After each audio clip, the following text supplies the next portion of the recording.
واقعہ کربلا یہ ایک ایسا واقعہ جس کے اندر 21 اہل البیت کو شہید کیا گیا، 21 اہل البیت کے کو جو ہے نا ایسے مظلومیت سے شہید کیا گیا جس کی تاریخ اور کہیں ملتی ہی نہیں ہے، جس کی مثال اور کہیں ملتی ہی نہیں ہے۔ 72 بندے اس دن شہید کیے گئے جس میں 21 اہل البیت تھے اور 51 ان کے ساتھی تھے۔ امام حسین کے ساتھی جو تھے وہ 51 تھے جو ان کے ساتھ تھے،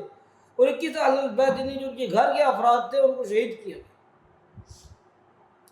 کیسا ظلم کیا گیا! اور دیکھیں وہاں کا ماحول دیکھیں، یزید یہ کہہ رہا تھا کہ جی بھائی جلدی کرو بھائی، ہم نے جنا آگے پھر نماز ہی پڑھنی، جلدی جنگ کے لیے تیار ہو، پھر آگے ہمیں نماز پڑھنی۔ کتنی بے شرمی کی بات ہے، کتنی بے شرمی اور درد بھری بات ہے کہ بھئی ایک شخص کہہ رہا ہے نبی کی اولاد کو، نبی صلی اللہ علیہ وسلم کی اولاد کو کہہ رہا ہے کہ فٹافٹ جنگ کے میدان میں آؤ، ہم تمہیں ماریں، تمہیں نعوذ باللہ شہید کریں، اور اس کے بعد پھر ہم نماز پڑھیں، اور نماز میں کیا پڑھیں؟ اللہم صلی علی محمد وعلی آل محمد۔ پہلے نبی کے آل کو مارو، پھر اس کے بعد ان کے آل پہ درود بھیجیں گے نماز پڑھ کے۔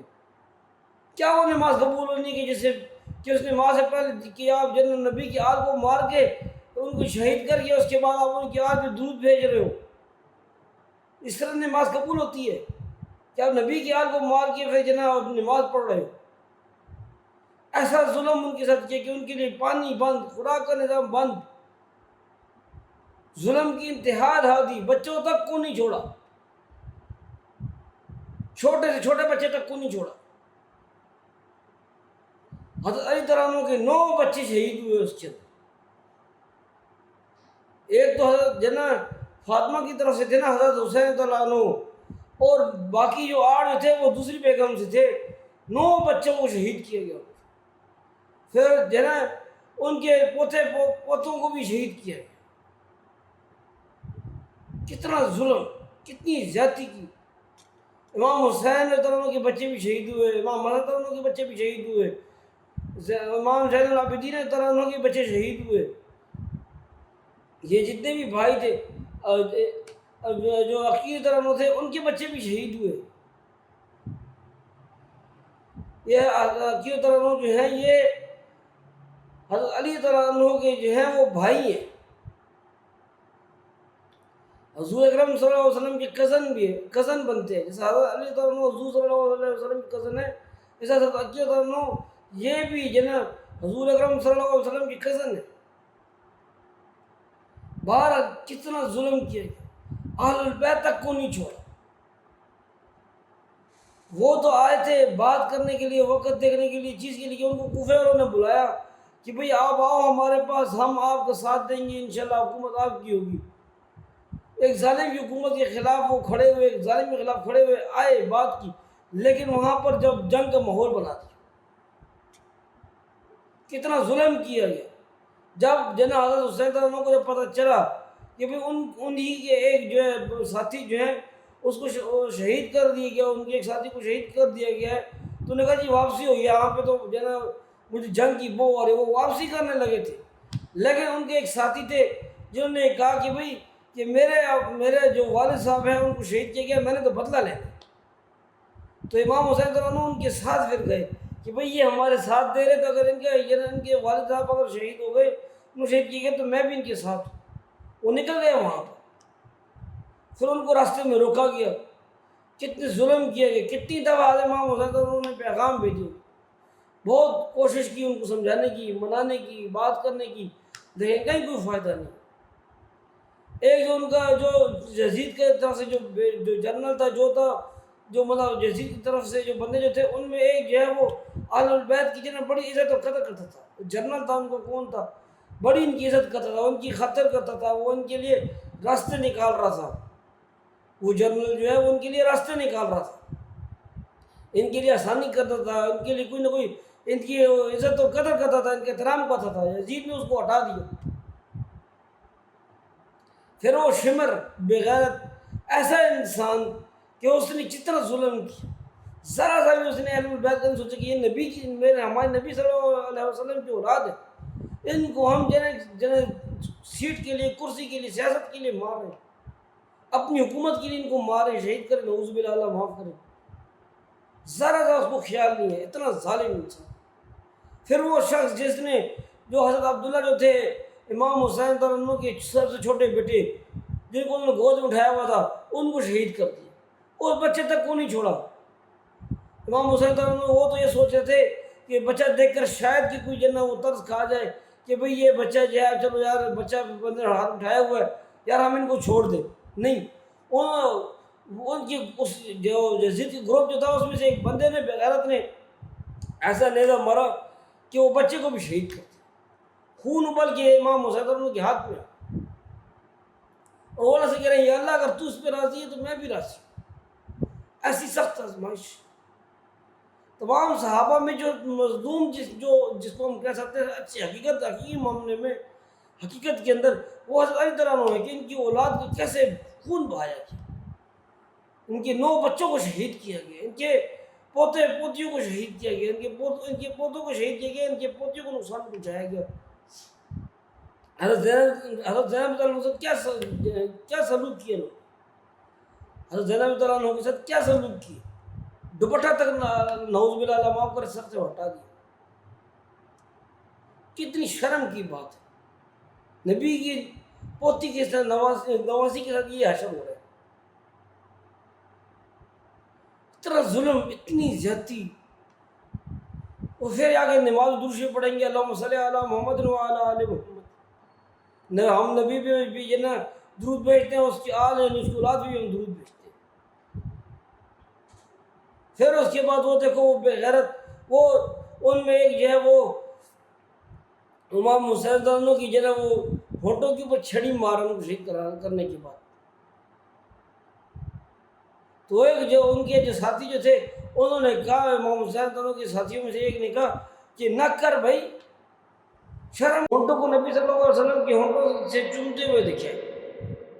کہ نبی صلی اللہ علیہ وسلم نے کئی مرتبہ ہونٹوں کو چوما ہوا، ہٹا اپنی ناپاک چھڑی۔ کیسی عزت، کیسا ظلم، کس چیز کے لیے؟ اس حکومت کے لیے کہ جس میں وہ خود بھی زیادہ عرصہ نہیں کھڑا ہو سکا، اس کو بھی قتل کر دیا گیا، وہ خود بھی حکومت زیادہ عرصہ آگے نہیں کر سکا۔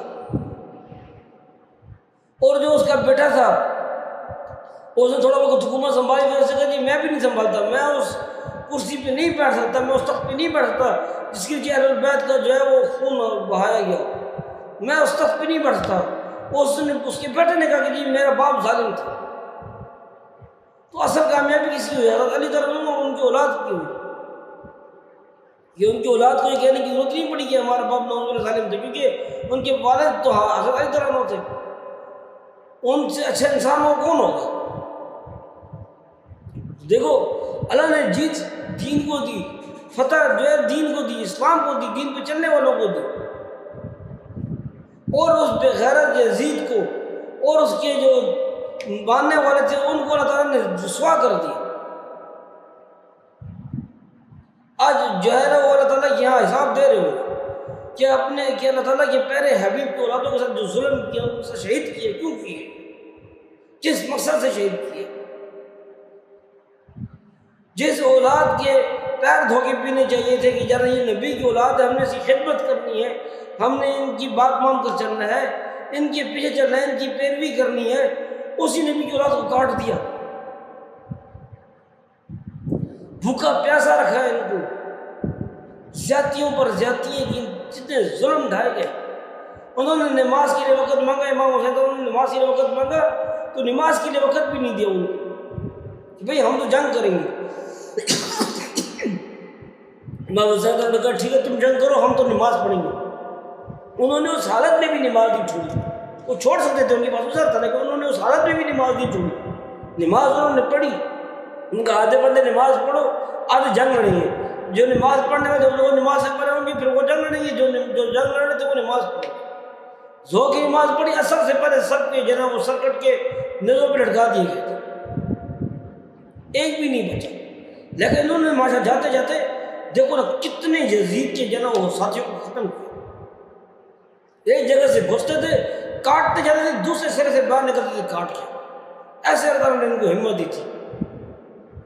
امام حسین رضی اللہ عنہ کے جو بھتیجے تھے، یعنی امام حسن رضی اللہ عنہ ان کے بیٹے کے ساتھ جب ظلم کیا گیا، جب ان کو وہ مارا جا رہا تھا تو وہ پکار کے چچا مجھے بچاؤ، تو امام حسین رضی اللہ عنہ زخموں سے چوبتے گرے ہوئے تھے، اٹھے ہمت کر کے کھڑے ہوئے اور تلوار لے کر گھسے اور ایک جگہ سے نکلے اور مجمع کو چیرتے ہوئے اپنے بھتیجے کے پاس پہنچے، اور جس نے امام حسین رضی اللہ عنہ کو جو تکلیف دیا تھا اس کا بازو کاٹ دیا، لیکن وہ زیادہ دیر مقابلہ نہیں کر سکتے تھے، وہ گر کے کہا کہ بھتیجے میں بہت بے بس ہوں، آج میں اپنے بھتیجے کا ساتھ نہیں دے پا رہا ہوں۔ حالانکہ ایک شخص جو ہے وہ پورا مجمع کو کاٹ کے اپنے بھتیجے کے پاس پہنچ گیا، اور جس نے اس کے بھتیجے کو نقصان پہنچایا اس کا بازو تک کاٹ دیا، پھر بھی وہ کہہ رہا ہے کہ بھائی کہ میں جو ہے تمہارے کام نہیں آتا، 100-200 بندوں کو کاٹ کے پتہ جا رہا، پھر بھی کہہ رہے میں اپنے بھتیجے کے صحیح کام نہیں آ سکتا، پتہ تھا کہ ابھی آگے ان سے کیا ہونے والا۔ اس طرح کا ظلم، اس طرح کی زیادتی کیوں، کس طرح تکلیف دی؟ حالانکہ ہم دیکھیں تو امام حسن رضی اللہ عنہ اور حسین رضی اللہ عنہ دونوں ہمارے نبی صلی اللہ علیہ وسلم سے ملتے جلتے تھے اور حضرت علی سے بھی ملتے جلتے تھے۔ امام حسین رضی اللہ عنہ وہ ان کا بھی آدھا جو جسم جو تھا وہ حضور صلی اللہ علیہ وسلم کے اوپر کیا تھا اور آدھا حضرت علی رضی اللہ عنہ اوپر کیا تھا، اور امام حسن رضی اللہ عنہ کا بھی آدھا جسم حضرت علی پر کیا تھا اور آدھا جسم جو ہے وہ حضور اکرم صلی اللہ علیہ وسلم پر کیا تھا، تو انہوں نے اس چیز کا بھی لحاظ نہیں کیا، اس بات کا بھی لحاظ نہیں کیا کہ بھئی ان کے جو چہرے جنہیں نبی صلی اللہ علیہ وسلم سے ملتے ہیں، ان کے جسم کے جو دھڑ ہے، جن کا جو جسم ہے وہ نبی صلی اللہ علیہ وسلم سے ملتا ہے، نہیں احساس کیا۔ ایک کو زہر دے کر مار دیا گیا، شہید کیا گیا، ایک کو تلوار سے شہید کر دیا گیا جنگ میں، کوئی لحاظ نہیں رکھا، کس چیز کی خاطر کی؟ اس ایک حکومت کی خاطر کیا جس کو زیادہ عرصہ وہ چلا بھی نہیں سکا، اتنا ظلم مسلمانوں کو۔ اور آج وہ دیکھو جو ان کے ساتھی بننا چاہ رہے تھے، اس میں خالی قصور یزید اور کے ساتھیوں کا نہیں ہے، ان لوگوں کا بھی ہے جنہوں نے حضرت حسین کی مدد کا وعدہ کیا اور وہ بھی پہنچ نہیں سکے، اور آج وہ ماتم کرتے پھرے۔ ماتم کرنے سے کیا جنم مسئلہ حل ہو جائے گا؟ ان کو بدعا ہے، حضرت زینب رضی اللہ عنہ کی بدعا ہے ان کو، جو ماتم کرتے ہیں ان کو بدعا ہے کہ بھئی تم موقع پہ جناب تم نے ان کا ساتھ نہیں دیا ہمارا، تمہارے سے اہل البیت جو ہے وہ ان کو شہید کر دیا گیا، تم ساری زندگی جناب ماتم مناؤ، اور ساری زندگی ماتم مناتے رہیں گے، روتے رہیں گے، پیٹتے رہیں گے، اب اس سے کیا فائدہ؟ جب کام آنا تھا تب کام نہیں ہے، دھوکہ دے گئے موقع میں، جب کہا تھا ہم ساتھ دیں گے پھر ساتھ نہیں دیے، پیچھے ہو، کتنا بڑا ظلم۔ ہاں، اور وہ لوگ کامیاب ہو گئے جنہوں نے امام حسین رضی اللہ عنہ کے ساتھ جو کھڑے ہوئے ان کا سپورٹ کیا، ان کا ساتھ دیا۔ امام حسین رضی اللہ عنہ سوئے میں تھے، جب اٹھے تو بڑے مسکرا رہے تھے، ان کی بہن جو تھی حضرت زینب رضی اللہ عنہ، انہوں نے کہا کہ آپ کیوں مسکرا رہے ہیں، ابھی موت سر کے اوپر کھڑی اور آپ مسکرا رہے ہیں؟ تو انہوں نے کہا کہ بھئی مجھے ابھی نانا جو ہے ہمارے حضور اکرم صلی اللہ علیہ وسلم وہ میرے خواب میں آئے اور کہا کہ جی میں آپ کے استقبال کے لیے آ گیا ہوں، میں آپ کے پاس پہنچ گیا ہوں استقبالی جماعت کے ساتھ، میں آپ کو لینے آیا ہوں، تو بس اب انشاءاللہ ہماری اپنے طرف سے ملاقات ہونے والی۔ حضرت علی تعالیٰ عنہ کے ساتھ بھی کتنا بڑا ظلم کیا گیا تھا، ایسے وہ زہر والا چاقو مارا گیا، سوچتے کتنا عرصہ اس نے زہر میں ڈبو کر رکھا، پھر ان کو شہید کر دیا۔ حضرت علی تعالیٰ عنہ بھی اہل البیت تھے، ان کے ساتھ کتنا ظلم کیا۔ بارہ ہم بات کر رہے ہیں واقعی کربلا کی کہ کربلا کے موقع پہ کتنا بڑا ظلم کیا مسلمانوں کے ساتھ، 72 شہید ہوئے، 72 شخص، 72 بندوں کو شہید کیا، اور ایک سے ایک قیمتی تھا، اور حسن جو اتنی جو اہل البیت تھے، یہ ایک ایک بندہ ہزاروں کیا لاکھوں کروڑوں کے اوپر قیمتی ہے۔ امام حسین رضی اللہ عنہ کے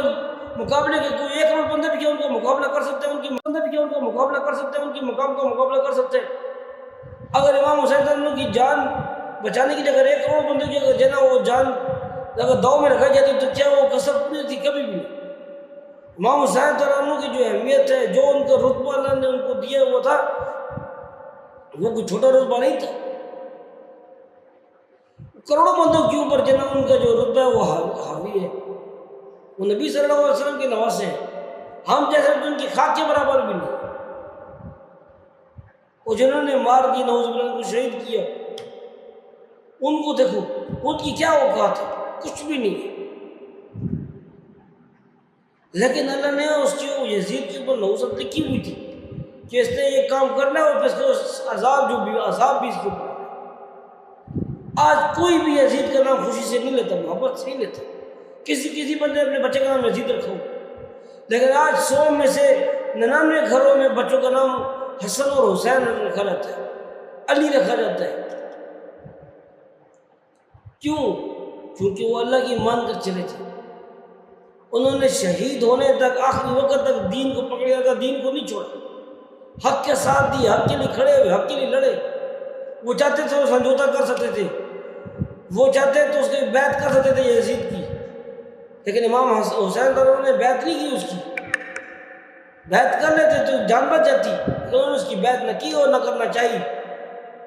حق کے لیے کھڑے ہوئے۔ یہ اس لیے تاکہ آئندہ جو آنے والی امت ہے وہ بھی اپنے حق کے لیے کھڑی ہو سکے، وہ بھی بات حق کی کر سکے۔ لیکن آج ہم لوگ دین سے کتنے دور ہو گئے ہیں کہ ہم لوگ جو ہے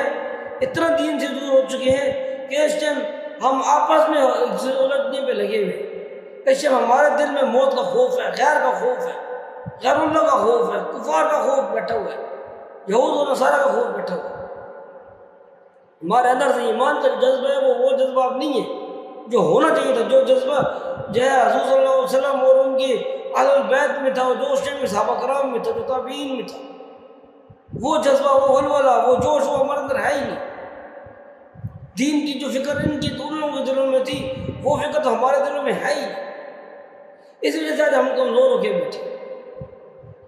یہ واقعہ کربلا یہ ہمارے لیے ایک سبق ہے کہ آئندہ کہیں بھی کوئی بھی جگہ ہو ہمیں ظلم کو برداشت نہیں کرنا۔ کہیں دین کے خلاف کوئی کام ہو رہا ہے تو ہمیں غصہ آنا چاہیے،